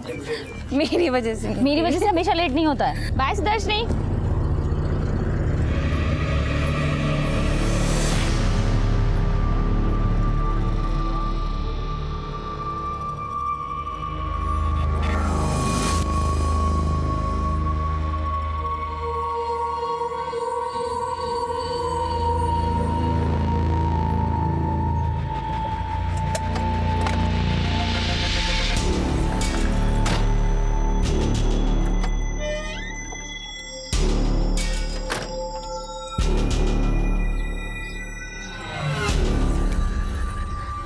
नागेंद्र जी, आप एक काम करिए, आप लंच करके ना आराम से 5:30 तक आ जाइए।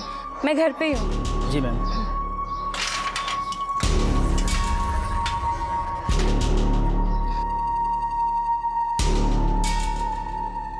दीदी खाना ले आऊं? हाँ ले आओ। ठीक है।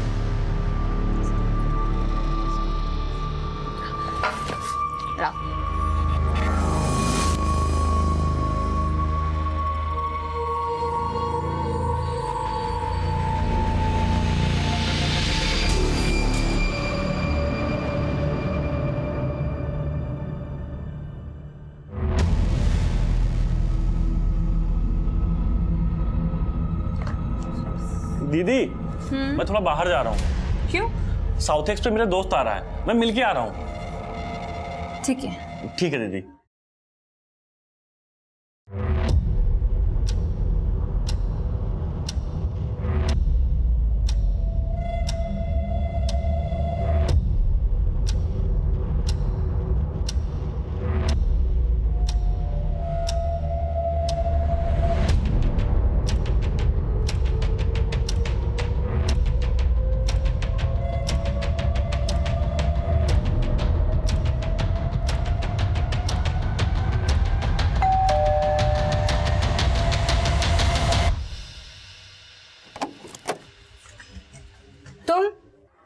सुदर्शनी बात सुनो प्लीज, प्लीज बात सुनो।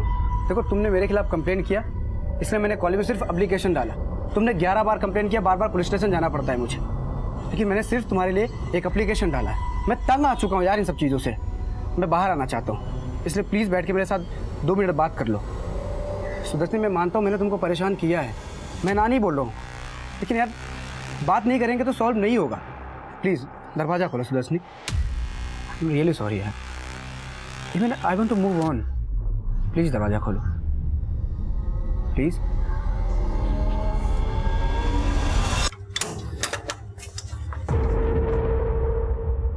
सुदर्शनी मैंने तुमको बोला था ना कि जितना प्यार मैं तुमसे करता हूँ ना दुनिया में कोई नहीं करता। तुम इसलिए अंदर आए थे ना, दिखा दी ना अपनी औकात, बाहर निकले वैसे। मुझे कोई बात नहीं करनी, गेट आउट। मुझे कोई बात नहीं करनी। मैं तुमसे प्यार करता हूँ, मुझे तुमसे बात करनी है। तो मुझे कोई बात नहीं करनी है सतीश, प्लीज निकलो बाहर से, निकलो। सतीश गेट को, सतीश कुंडी क्यों लगा रहे हो? मेरी बात सुनो यार तुम।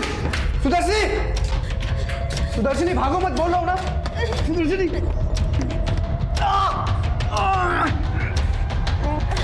ये घटना किसी डरावनी फिल्म से कम नहीं थी। ये एक ऐसी दिल दहला देने वाली घटना थी जो हम चाहते थे कि कभी ना घटती।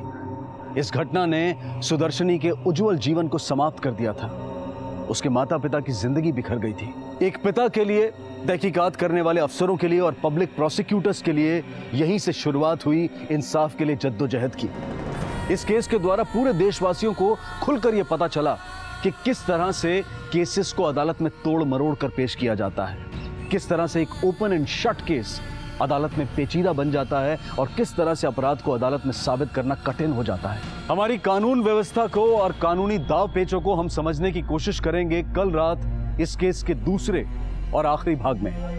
अब मैं अनूप सोनी आपसे विदा लेता हूं, फिर मुलाकात होगी। तब तक अपना और अपने परिवार का ख्याल रखें और देखते रहें क्राइम पेट्रोल डायल 100। सबक एक को सीख हम सबको। जय हिंद। क्राइम पेट्रोल्स के और भी दिलचस्प कहानी देखने के लिए हमारे चैनल को सब्सक्राइब करें और बेल आइकॉन दबाना न भूलें।